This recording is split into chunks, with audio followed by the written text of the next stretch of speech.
नमस्कार प्रिय साथियों। औरत का वो ऐसा कौन सा रूप है जिसे सब देखते हैं लेकिन उसका पति कभी नहीं देखता है।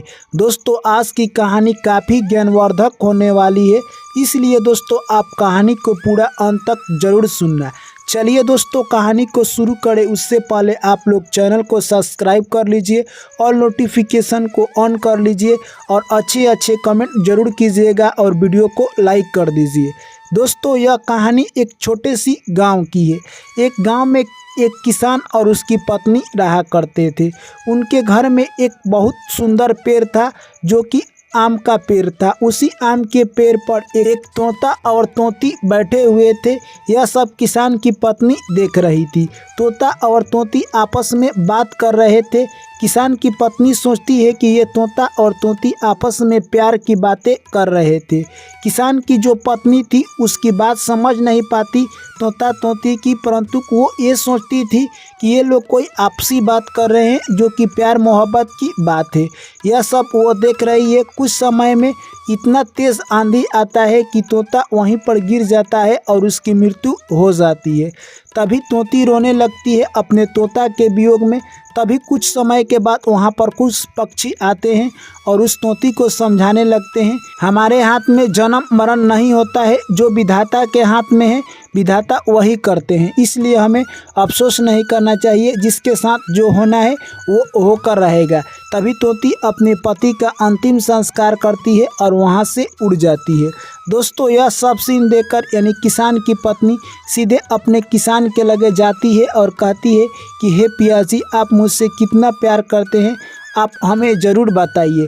तभी किसान कहता है कि तुम ही तो एक हो जिससे कि मैं प्यार करता हूँ, तुम्हारे लिए ही मैं ज़िंदा हूँ और जितना दिन रात काम करता हूँ सिर्फ मैं तुम्हारे लिए करता हूँ। यह सब सुनकर किसान की पत्नी काफ़ी खुश हो जाती है और कहती है कि हे पिया जी, अगर मैं आपको छोड़कर चली जाऊंगी तो आप क्या करेंगे। तभी वो किसान कहता है कि ऐसी बातें तुम मत करो क्योंकि तुम मुझे छोड़कर नहीं जाओगी।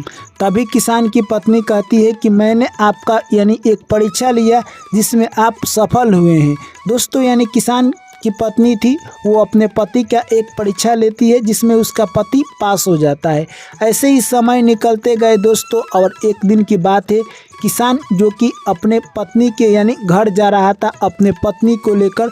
दोनों काफ़ी खुशी से अपने घर जा रहे थे। रास्ते में किसान कुछ सामान लाने के लिए जाता है और अपने पत्नी को वहीं पर खड़ा करा देता है। दोस्तों जैसे ही वो सामान लेकर आ रहा था यानी रास्ते में ही उसका एक्सीडेंट हो जाता है और वहीं पर वो मृत्यु को प्राप्त हो जाता है। दोस्तों यह बात जैसे ही किसान की पत्नी को पता चलता है वो काफ़ी तेज़ रोने लगती है और वहीं पर गिर जाती है। वहाँ पर कुछ लोग स्थानीय आते हैं और किसान की पत्नी को समझाते हैं कि इस धरती पर मनुष्य के हाथ में जन्म मरण नहीं होता है, जो है विधि के विधान भगवान के हाथों में होता है। भगवान जब जिस व्यक्ति को जन्म देते हैं तो उसकी मृत्यु कब होगी वो भी लिख देते हैं और इंसान उस समय ठीक अपने मृत्यु के पास पहुंच जाता है। यह सब बात सुनकर किसान की पत्नी धीरज बांधती है और वो सोचती है कि मैं अब यहाँ से अपने घर जाऊं और अपने पति का अंतिम संस्कार करती है। कुछ दिनों के बाद दोस्तों यानी उसके गर्भ से एक पुत्र ने जन्म लिया। अब वो अपने पुत्र में हमेशा लगी रहती है और कहती है कि ये मेरा पति का अंतिम निशानी है, अब इसी को देखकर मैं जिंदा रहूंगी।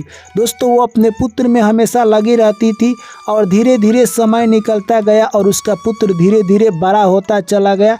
अपने पुत्र को अच्छी से पढ़ा लिखा कर एक बड़ा काबिल कहे तो आदमी बना देती है। अब सोचती है किसान की पत्नी कि वो समय आ गया है जब मैं अपने पुत्र की शादी करूंगी। किसान की पत्नी एक अच्छी सी लड़की देखकर अपने पुत्र की शादी कर देती है और उसकी बहू आ जाती है। दोस्तों बहू के आने से किसान के घर में काफ़ी खुशी आ जाता है। अब वो तीनों अपनी ज़िंदगी अच्छी तरह से जीने लगते हैं। ऐसे ही समय निकलता गया दोस्तों कहे तो, अब किसान का जो लड़का था वो अपनी माँ से बोलता है कि हे माँ, मैं अब बाहर कमाने के लिए जाऊंगा, तुम लोग यहीं पर रहना और ज़िंदगी को अच्छी तरह से जीना। यह सब बात समझाकर किसान का लड़का बाहर कमाने के लिए निकल जाता है। दोस्तों ऐसे ही समय निकलता गया। अब जो किसान की यानी बहू थी, अब वो मनमानी करने लगती है। सोचती है कि मेरे घर में कोई नहीं है, मेरे पति देव भी बाहर कमाने के लिए चले गए हैं। अब जहाँ जाने को मन करता वहाँ जाती, जिससे बात करने को मन करता उससे बात करती। दोस्तों इस तरह से यानी वो अपने मनमौजी करने लगी। अपने सासू माँ का भी ध्यान नहीं रखा करती थी और सासू माँ को खाना बनाकर नहीं देती थी। सासू माँ से ही सारा घर के काम करवाती। वो सुबह होते ही स्नान कर कर लंच कर कर कहीं पर निकल जाती और शाम को मार्केट से घर पर आती। यह सब देखकर सासू माँ अपने काम में लग जाती और सोचती कि मैं अपने बहू से अगर यह सब बात कहती हूँ वो मुझसे लड़ने लगेगी और मेरा जो भी बच्चा खुचा इज्जत है वो सारा उतार देगी। अगर ये गलती से कुछ कर लेती है तो मेरा पुत्र मुझ पर ही अंजाम लगाने लगेगा। इससे भला है कि जो ये काम मुझको बोल रही है वही मैं काम करूँगी और अपनी ज़िंदगी को धीरे धीरे व्यतीत करूँगी। दोस्तों यानी जो सासू माँ थी अपने पतों से नहीं बोलती थी उतना, और जो काम वो बताती थी वही काम किया करती थी। ऐसे ही समय निकलता गया और सासू माँ यानी कहे तो वो हटी कटी थी, जो कि यानी दुबले पतले हो जाती है क्योंकि वो सारा दिन काम करती रहती थी। धीरे धीरे समय बीतता गया और उसका लड़का था जो कि बाहर से यानी घर पर आ जाता है। जैसे ही अपने माँ से मिलता है वो सोचने लगता है कि मेरी माँ का तबीयत इतना ख़राब क्यों है और मेरी माँ इस हालत में आखिर कैसे आ गई है। तभी दोस्तों वो अपने माँ से पूछने का प्रयास करता है, परंतु उसकी माँ कुछ नहीं बताती है। सोचती है कि मैं अपने लड़के से ये सब बात बताती हूँ तो हमारे लड़के और बहू के बीच मार झगड़ा होगा और इनका रिलेशनशिप खराब हो जाएगा। यानी माँ अपने लड़के से कुछ नहीं बताना चाहती थी, परंतु लड़के ने अपनी माँ को अपनी कसम खिलाई। उसके बाद बूढ़ी माँ कहती है कि तुम्हारी बहू यानी बहुत ख़राब है, जो कि मेरे साथ यानी गलत सलूक की है। घर का सारा काम मैं करती हूँ और बहू सुबह खाना खाकर चली जाती है और मार्केट से शाम को आती है। किससे बात करती है, किसके साथ घूमती है, ये मुझे कुछ पता नहीं है। यह सब बात सुनकर दोस्तों यानी कहे तो लड़के को गुस्सा आ जाता है और अपने पत्नी को पीटने लगता है। अपने पत्नी को इतना पीटता है कि उसकी पत्नी यानी कहे तो घर छोड़कर अपने पुनः घर चली जाती है।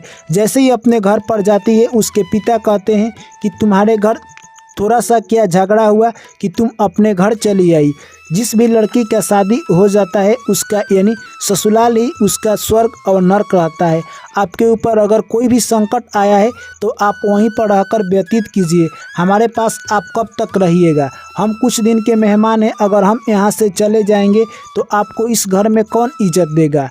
दोस्तों उसके बाद जो कि किसान की बहू थी वो बात को समझती है। उसके बाद उसका पिता फिर कहता है कि तुम्हारे पास जो भी कष्ट है वो अपने घर पर ही रहकर उसका निवारण खोजो, क्योंकि अगर इंसान समस्या को देखकर भागता है तो समस्या उसी की तरफ यानी आती जाती है। अगर आप समस्या का हल ढूंढने का प्रयास करेंगे तो आप ज़िंदगी में बहुत आगे तक जाएंगे। यह बात जैसे ही किसान की बहू सुनती है उसे समझ आ जाता है और अपने पिता से माफ़ी मांगने लगती है। कहती है कि हे पिताश्री, आप मुझे माफ़ कर दीजिए, मैं अपने घर आज ही जाऊंगी। और वहाँ से तैयार होकर अपने घर आ जाती है और अपने सासू माँ से माफ़ी मांगने लगती है और उसके बाद अपने पति से माफ़ी मांगती है। उसके बाद सासू माँ कहती है कि हे बहू रानी, मैंने तुमको उसी दिन माफ़ कर दिया था जिस दिन तुम मुझसे बहुत सारा काम करवाती थी। मैंने सोचा कि बहू को जिस दिन अक्ल आ जाएगा ये अपने आप समझ जाएगी कि बूढ़ आदमी से काम नहीं करवाते हैं, स्वयं काम करना चाहिए। दोस्तों यानी कहे तो इस तरह जो किसान की यानी बहू थी उसे समझ आ जाता है।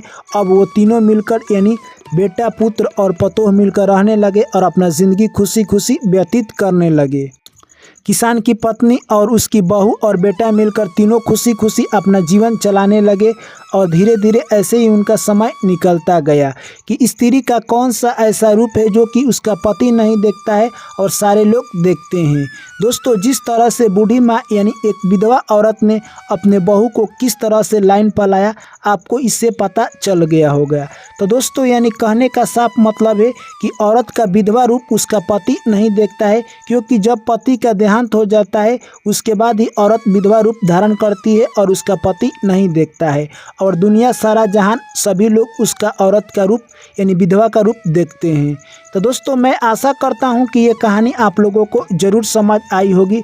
वीडियो को कर दीजिए लाइक। जो भी मेरे प्यारे साथी भाई एवं बहन और दर्शकगण चैनल पर पहली बार आए हैं, चैनल को कर लीजिए सब्सक्राइब। पुनः आप लोगों से मुलाकात होगी एक नई कहानी में। तब तक आप लोग मुझे दीजिए इजाज़त। सभी साथियों को मेरा प्यार भरा नमस्कार। जय श्री कृष्ण। राधे राधे।